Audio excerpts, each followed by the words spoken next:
What's up, folks? Casual Dad here with a little Warhammer Combat Cards video. Wearing my party shirt because I'm recording this on the evening of Easter Sunday, and we had a lovely day with the kids.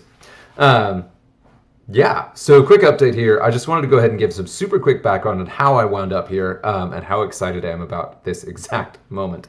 So, I'm a dad. Spoilers, I know, shocker. I have two kids. They're both under 5 for now. um, and one of kind of the big things about becoming a dad is that suddenly I had less time for my hobbies, obviously. And so I had all of this random downtime where I'd maybe be rocking a baby to sleep, or had the occasions where a kid was sick and I had to like lay on the floor and like hold someone's hand. These moments where I just needed to be physically present, but not always mentally present, but at the same time, you'd have to try to keep yourself awake, try to keep focus, but it couldn't be too distracting, so I couldn't sit down and play a proper video game. Sorry. Or I couldn't do anything that would like take me out of the moment. It had to be fairly straightforward, easy to do, usually something I could do one-handed. And one of the key things that I noticed about being a dad is suddenly you have less time to play Warhammer. Shocker. But I'm still really invested in the universe, really love the story and the background of it. I really just love Warhammer and missed it a lot. And then I found Warhammer combat cards. So it ticked all the boxes, right? I could play it one-handed. It's all about Warhammer, and whenever new models drop or new rules change, the artwork changes in the game, so I can actually kind of keep up with releases through Warhammer combat cards in kind of an informal but very like up-to-date way, which I really enjoy. It's got all the characters that I know and love. It's got all the universes. It is relatively straightforward to play, but there is definitely depth and complexity to it that I really enjoy. Yeah, and then if you really want to compete and really like make it really high on the ladder, there's some very competitive games you can play, so it's definitely not a slouches game either. So you can be relaxed about it or you can not. And so I really love that balance, the sort of crossover, the artwork, everything about that.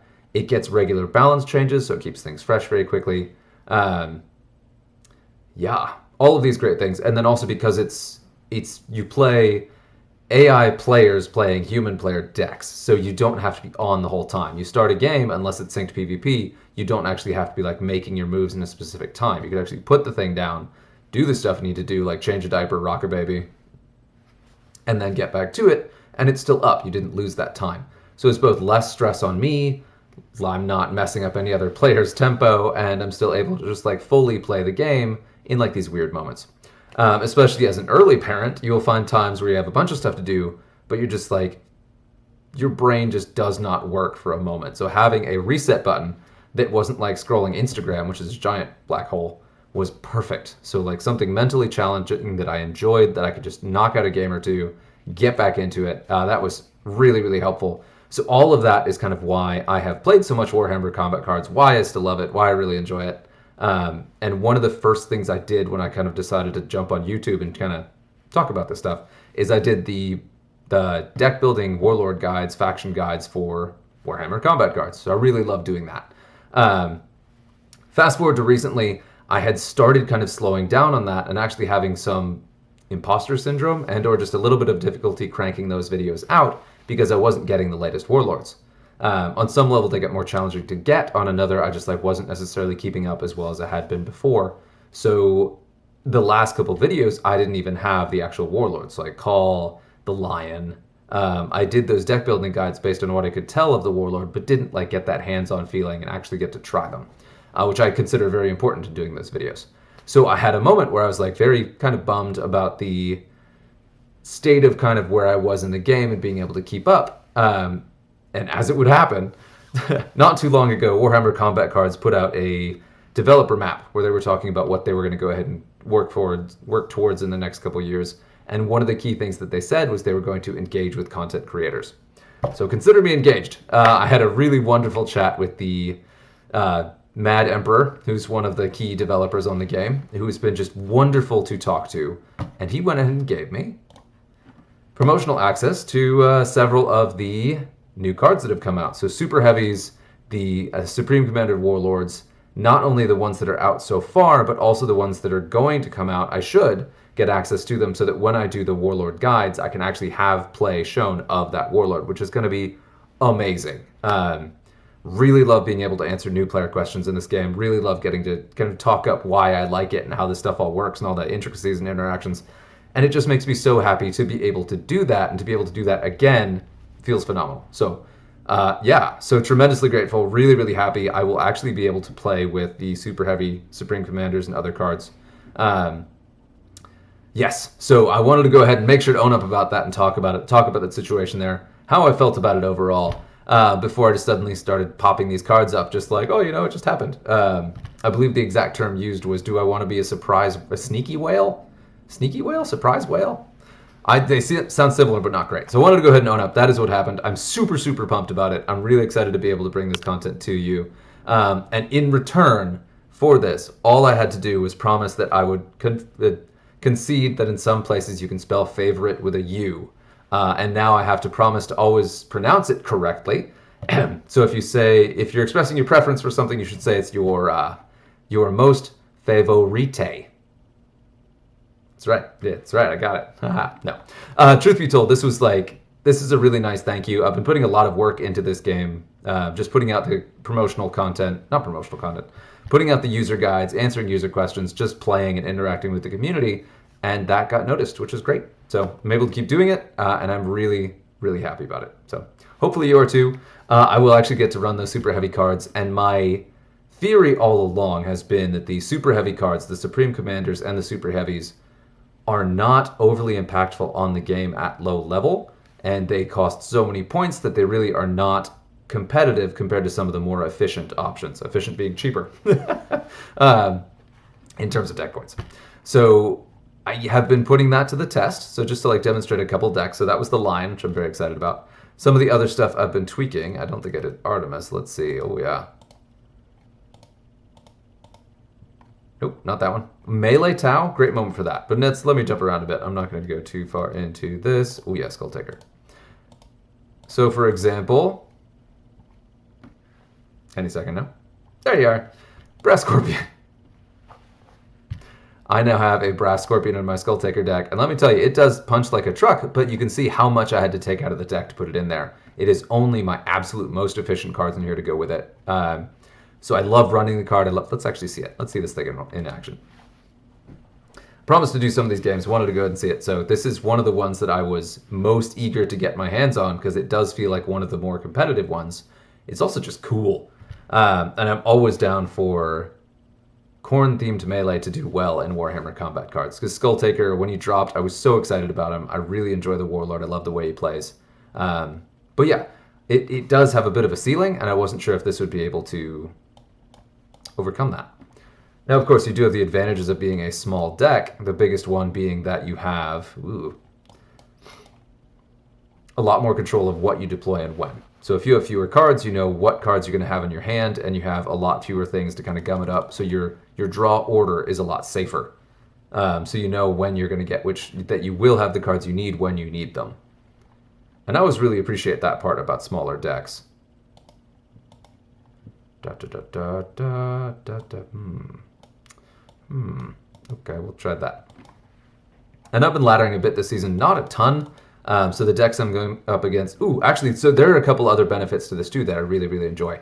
So talking to the development team, there are a couple things I'll be able to actually talk about. So I actually have now future content. I actually have a significant number of the competitive decks that they use for testing.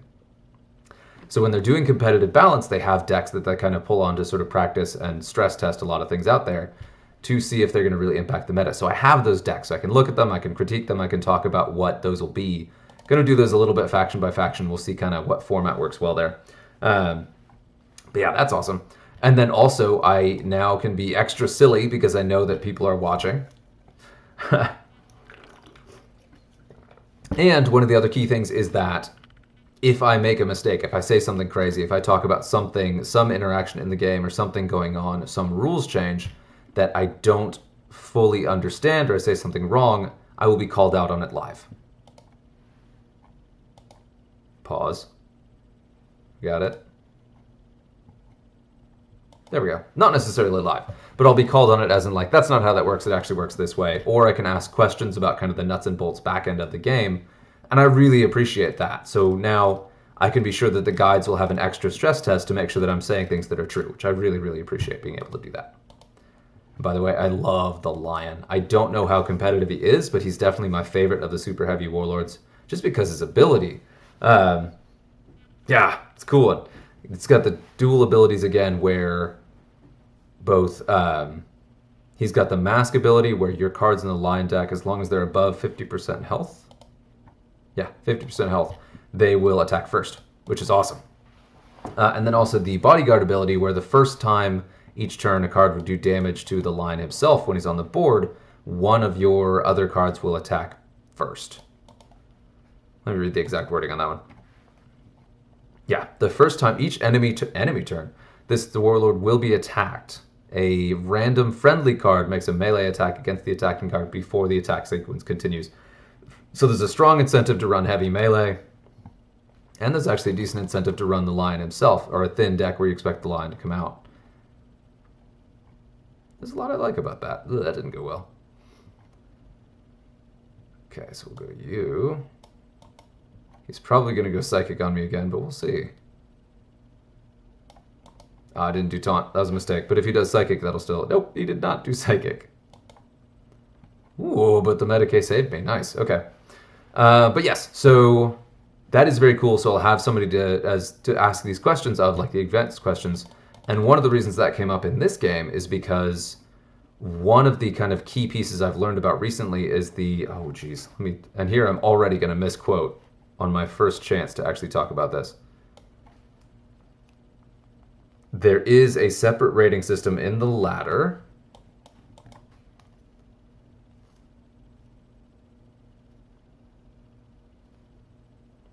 Any second now.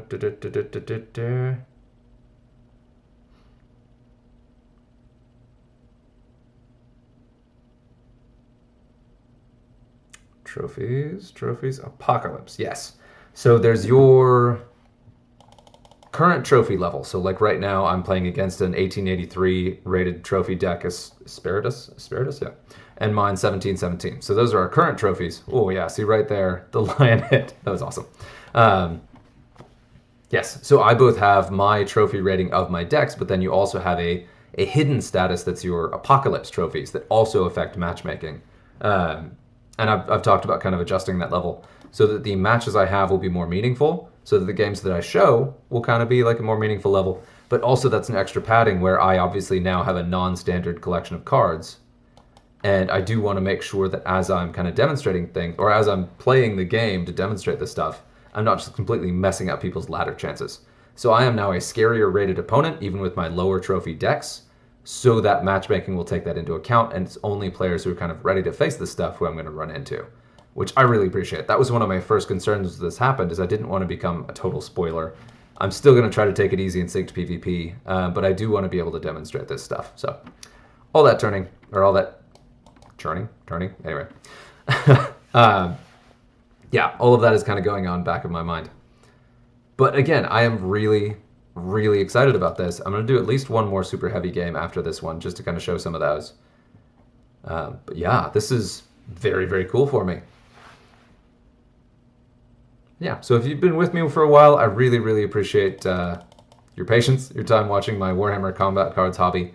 I think it's a really terrific game, and I enjoy talking about it and showing it off. So it's really wonderful to have that noticed, and to be able to do it with a little bit more depth, not only in the accuracy of what I'm doing, also the knowledge in what I'm doing, but then also just having the collection to where I can actually speak with some authority on the stuff that I'm talking about. So yeah, pretty great. And I am not doing well on this one.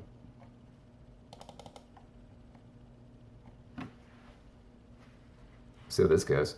But this is kind of testing the theory. So again, I've been laddering with this stuff. I am actively trying to lose so that I'm showing games that are more competitive, of course, but then also so that I love that. The regen is super strong with this, because that does keep you just on a cusp where you can keep recharging the Lion's attack first ability a little bit, even as you are playing through the game and taking some damage. Yeah, it shouldn't be too bad. Do we do it against the Nemesis? Yeah, let's do it. Let's do it. Bring it on. Level 3 Super Heavy is not terribly impressive. Okay, let's see what he does. He's probably going to go ranged. Yep. That's probably a mistake on my part. No, it still hits pretty hard. Level 1 or level 3 Lion still hits pretty hard in melee. But yeah, again, my theory going into all of this is that the Super Heavies are not meta warping necessarily because while they're very powerful, they also are very expensive to the point where the more efficient decks should comfortably beat them. And as I get against higher level decks, and as my Apocalypse rating gives me tougher and tougher matches, that should ring true. We'll see. But that is the theory that I am testing and that I am using to sort of go into these.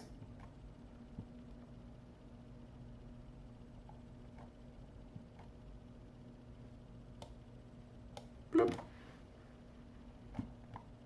Which is not to say that they're not strong, but I do think there are stronger decks out there, and that's, again, something I'd like to see borne out. So, okay. What else do we have?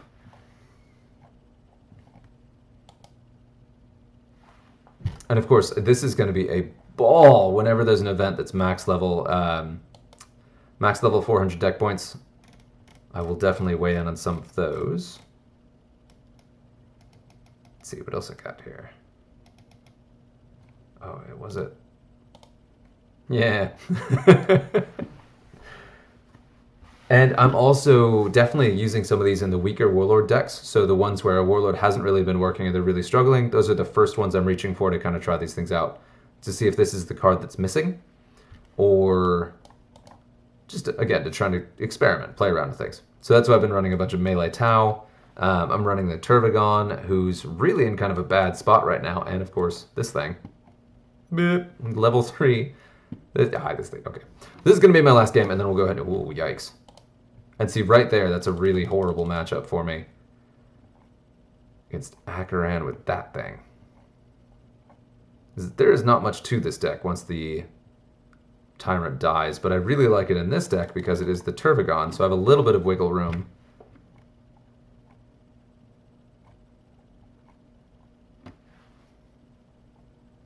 Little bit of wiggle room to pad the board a bit. Oh man, that sucker's going down fast. Look how much damage this thing is taking.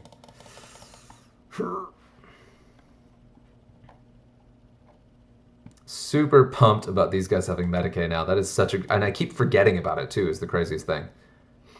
Oh wow. Okay, that's a really, really low level Akaran. Okay. So that should be a lot more straightforward.